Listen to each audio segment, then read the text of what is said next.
Hi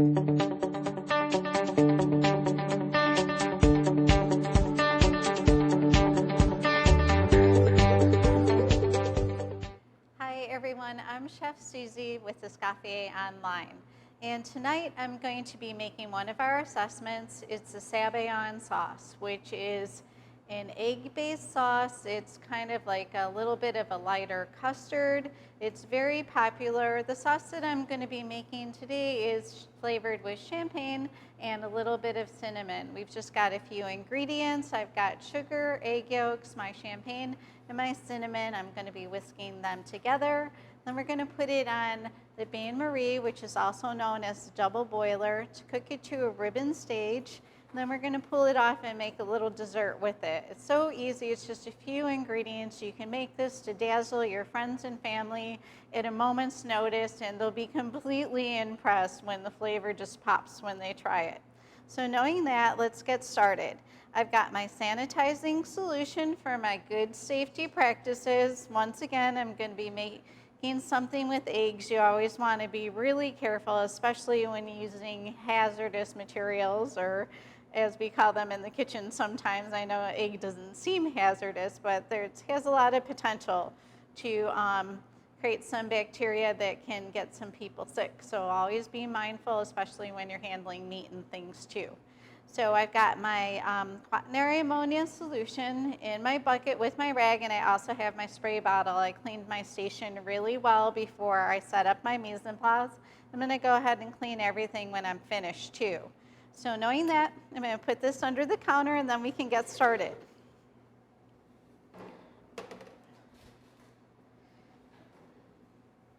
So I've got my water on the stove. Just kind of at a little bit of a gentle boil. You don't want it too roaring because you may not be able to keep up with this. These are eggs. They're delicate. You're going to have to keep an eye on them. So I'm going to go ahead and mix my granulated sugar and my egg yolks. And then I'm going to add in my champagne and a little bit of cinnamon.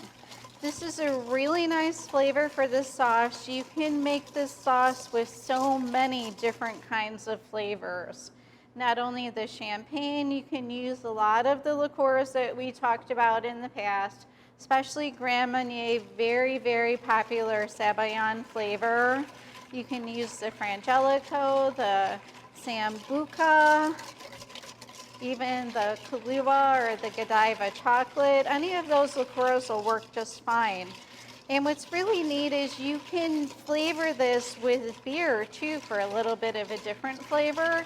If you're going to use beer, I would suggest taking some Guinness. It's really dark, and maybe using half Guinness and half champagne, making a nice Sabayon with that and pouring it over a chocolate mousse. I think that would be just really nice. Those flavors all go really well together, something really different. I think that your friends would be really impressed with you if you made them something that's kind of eclectic like that.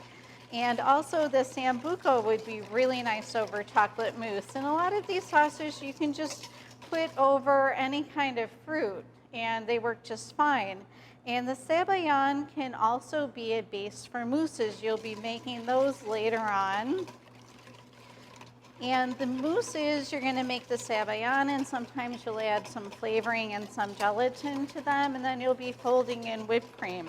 So it has so many uses, and it even has savory applications too.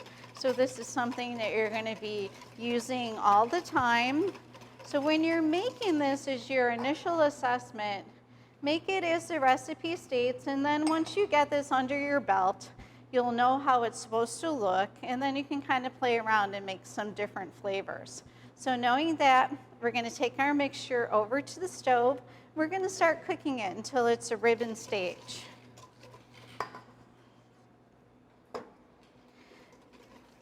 So I have my double boiler or my bain-marie going. And I'm just going to keep whisking this, and it's going to start to get a little bit thicker. It's going to get some foam on top in the beginning, and then you're going to see liquid peeking through on the bottom.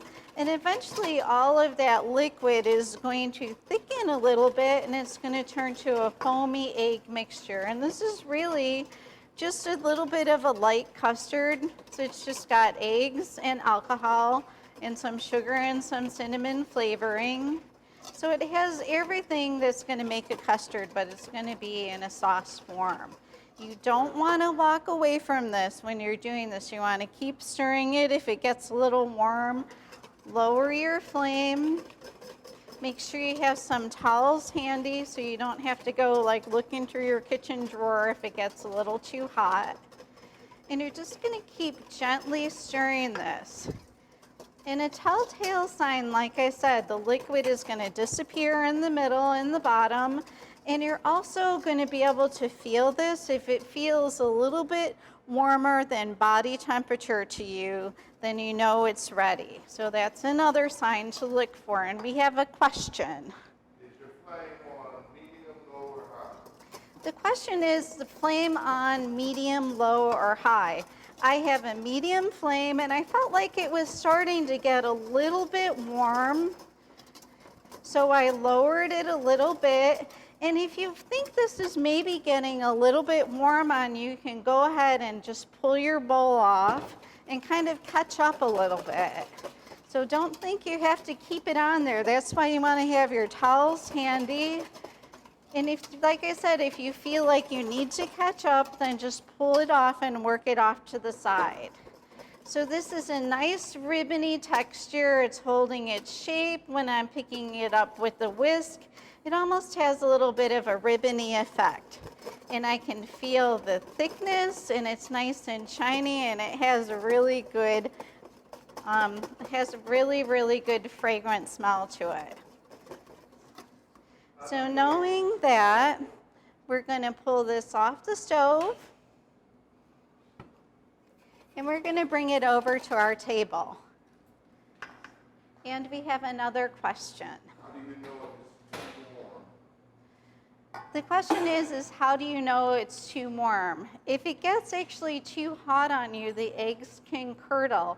You just want it to kind of steam gently. You don't want your pot at a roaring boil at all. You want to be able to control it. So however you feel best controlling it, you may want it on a real low heat. I kind of had mine on a medium because I'm used to doing this. I made it a lot. But in the beginning, maybe you want to keep it just a little bit lower so you can keep up with it. And like I said, if you feel like it's getting away from you, that you can't keep up with your stirring and it's getting thick, just pull it off for a minute and go ahead and put it back on. And if you see any evidence of any curdling at all around the outside, you're going to want to pull that off because it's cooking way too fast on the outside. You definitely don't want to see something like the flame coming up on the side of the pot. You never want to see that in a bain-marie or a double boiler because that heat is going directly onto the bowl that's sitting on top.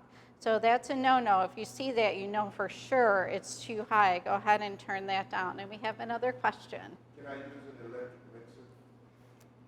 The question is can you use an electric mixer for this? You can if you feel like you can't keep up. And they do have a lot of the mixers, electric ones, hand ones these days, have these kind of balloon whisk attachments. So I would have to say yes.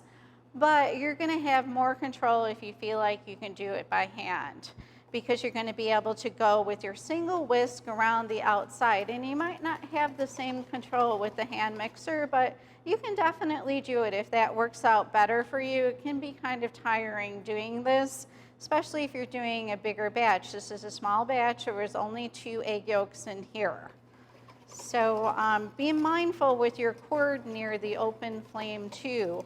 You're going to want to keep an eye on that and make sure that it's not running across the stove or anything because in cooking and pastry, safety is always first. Always keep that in the back of your mind.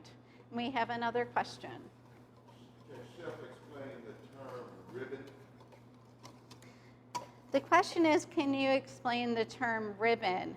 It's when you're cooking your egg yolks to a stage where you're picking up your whisk and it almost looks like there's a ribbon. If you can see what I'm doing with my whisk, it's like a ribbon of the mixture. And that's a telltale sign that it's ready to go. You kind of pick it up and you can swirl it around and it kind of gets sucked to the whisk a little bit and then it ribbons off. And I hope that answers your question. So the Sabayon sauce, you can serve it warm or you can serve it cold. I like to serve it cold. I like to serve it chilled over some mousse or some strawberries, but you can easily serve it warm. This is pretty warm, so I'm going to set it aside, and I made some sauce earlier.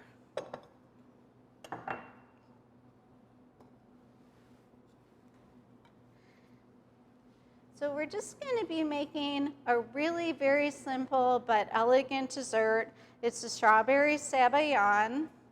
Just some strawberries that I've quartered. I've put them in a stem glass. I'm going to be pouring the sauce over the top with some whipped cream and some berries and mint to finish it off. So I've got my sabayon that I made earlier. And when you make this ahead of time, it could start to separate a little bit on you, and you may get just a little bit of a puddle in the bottom. So be mindful of that and just kind of whisk it together again. And we have another question. Is this safe for kids and pregnant women to eat? Is this safe for kids and pregnant women to eat? The eggs are cooked, so I would have to say yes. But you definitely don't want to ever have anything that's a raw egg, especially a raw egg yolk. So we're going to go ahead and pour our mixture over the strawberries. It's kind of a thicker mixture.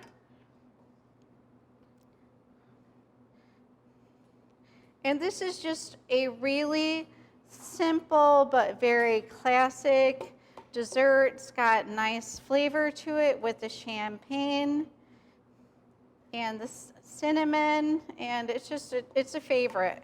So I'm telling you, you will dazzle and wow your friends and family with this. So try it. It's easy. Didn't take me long at all. Just have to take your time and have your recipe at hand. Read it well ahead of time. Have your mise en place, and your confidence will shine through. So we're going to go ahead and top this off for our strawberry sabayon. Just putting some whipped cream on top. And I'm just going to put a few berries. I like to use the blackberries because they're kind of striking. They have a nice purplish color, and they really stand out. You can pretty much use any fruits that you like. And we have another question. How much champagne did you use? The question is, how much champagne did I use? The recipe called for 2 egg yolks, 2 ounces of sugar, a 1/4 teaspoon of cinnamon, and 3 fluid ounces of champagne. So I'm just going to be topping our sabayon off with a little bit of mint. And this is our strawberry sabayon. It's such an easy dessert to make. You can make it so quickly, you'd be really surprised with yourself. So try it, please, and let me know how it goes. Trust me, you're going to love it. After you get this under your belt, try the variations. And we have another question. Can it be kept in room temperature, or should it be kept in the freezer? The question is should this be kept at room temperature or in the refrigerator? Definitely in the refrigerator. It's got eggs in it. It needs to be refrigerated. And you can make it the day before if you want. It holds up really well in the refrigerator. We have another question. My dad is a diabetic. Is there a replacement for the sugar? The question is for a diabetic, is there a replacement for the sugar? I'm pretty sure that you can substitute Splenda in this recipe, but I have not made it. But if you look on the Splenda website, they give sugar and Splenda conversions for a lot of different things. So I would check it out, and I think it would work with this. But be mindful when you make it for the first time. If you're not sure, just be prepared if you're having family over to have something else on hand or another idea. And we have another question. Is there a replacement for the alcohol? The question is there a replacement for the alcohol? You could use a non-alcoholic sparkling wine that would be really nice. It's going to be a little sweeter, so cut back on your sugar a little bit. maybe 1 or 2 tablespoons. You can easily use some fruit purees. They're going to work really nice. They're going to add a lot of nice color to it. So there's a lot of other things that you can use if you're not going to use alcohol, definitely. So I wanted to mention that the champagne that I used for the Sabayon is just, it's a very basic, inexpensive champagne. When you're cooking with wines or baking with wines and champagnes, don't buy anything expensive. You want to save the expensive ones for drinking right out of the glass where it's going to go right on your palate. For things like this, don't spend a lot of money. Find something reasonable.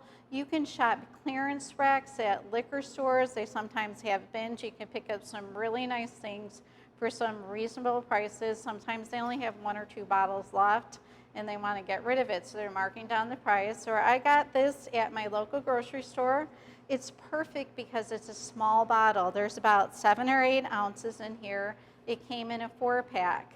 So I didn't have to open a whole bottle of champagne, which doesn't last for a long time because it's aerated. It's got bubbles in it, and they're going to deflate, and then your champagne's not going to be sparkly. So if you buy these little bottles, it's just enough for 1 or 2 recipes, and it's perfect. And then, like I said, I got a 4-pack, so now I have 3 more on hand for the next time that I make this. And there's so many different kinds of champagnes out there. And like I said, these inexpensive ones are great for cooking. And there's also a lot of champagnes that are just great for drinking. And don't be mistaken, Dom Perignon, which is a very elaborate, elegant champagne. Dom Perignon did not invent champagne. And another champagne that I really like is called a Veuve Clicquot. It's a product of France. And it has the iconic yellowish gold label. You can't miss it. It's a really, really nice champagne that I suggest for a special occasion. And champagnes come in all different size bottles. They come in these little sizes, and they come in a standard size bottle. And then the next size up is the Magnum. And then there's a few sizes after that too that some companies make. So you can get larger bottles if you're going to a party or an event. It's always nice if you're going to have a champagne toast to show up with a magnum of nice champagne. People really appreciate that. And the champagne toast is so elegant, and it's been around for a long time, and it's a great tradition. Just has elegance written all over it. And Champagne, the grapes are from the Champagne region in France. And Champagne is just a sparkling wine. And it's usually made from the Chardonnay or the Pinot Noir grapes, usually the whiter grapes. And there's a few different kinds of champagnes, and the name will tell you how sweet your champagne is. This champagne is a brut, which means it's going to be a little bit drier. The extra brut is the driest champagne, and next comes the brut. And then you'll see wines that say sec and demi-sec. And those are going to be more on the sweeter side. The demi-sec is not as sweet as the sec. So keep that in mind. I like to use the brut when I'm making my sauces. So just remember, brut is dry and sec is sweet. And you'll be fine when you do your champagne shopping. So we're going to be wrapping up for today. So if you have any questions, I would love to hear them. And thanks for joining me today for my Sabayon assessment, and we'll see you next week.